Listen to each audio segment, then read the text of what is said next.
കാസർഗോഡ് ചിത്താരി സ്കൂളിലെ റാഗിംഗിൽ 15 +2 വിദ്യാർത്ഥികൾക്കെതിരെ കേസെടുത്തു. മർദ്ദനത്തിനാണ് ഹോസ്ദുർഗ് പോലീസ് കേസെടുത്തത്. സ്കൂളിൽ നിന്നുള്ള റിപ്പോർട്ട് കൂടി ലഭിച്ച ശേഷം റാഗിംഗ് വകുപ്പുകൾ ചുമത്തും. അരുൺ പാറയ്ക്കൽ വിവരങ്ങളുമായി. അരുൺ, വിശദാംശങ്ങൾ. ചിത്താരി ജമാഅത്ത് ഹയർ സെക്കൻഡറി സ്കൂളിലെ +1 വിദ്യാർത്ഥിയുടെ മാതാപിതാക്കളുടെ പരാതിയിലാണ് ഹോസ്ദുർഗ് പോലീസ് കേസെടുത്തിരിക്കുന്നത്. കണ്ടാലറിയാവുന്ന 15 +2 വിദ്യാർത്ഥികൾക്കെതിരെയാണ് കേസ്. സ്കൂളിൽ നടന്ന് റാഗിംഗ് ആണെന്ന് പരാതിയിലുണ്ടെങ്കിലും നിലവിൽ പോലീസ് റാഗിംഗ് വകുപ്പുകളൊന്നും ചേർത്തിട്ടില്ല. സ്കൂളിൽ നിന്നുള്ള അന്വേഷണ റിപ്പോർട്ട് ലഭിച്ചതിന് ശേഷം മാത്രമേ ഈ വകുപ്പുകൾ ചേർത്താനാകൂ എന്നാണ് പോലീസിന്റെ നിലപാട്.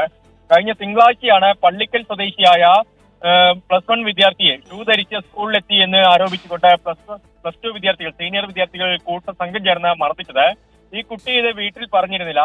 രക്ഷിതാക്കൾക്ക് സംശയം തോന്നിയതോടെ രക്ഷിതാക്കൾ കൂടുതൽ കുട്ടിയെ ചോദ്യം ചെയ്തതോടെയാണ് ഇക്കാര്യം വ്യക്തമായത്. എന്തായാലും ഇതേ തുടർന്നാണ് ഹോസ്ദുർഗ് പോലീസിന് കുട്ടിയുടെ രക്ഷിതാക്കൾ പരാതി നൽകിയത്.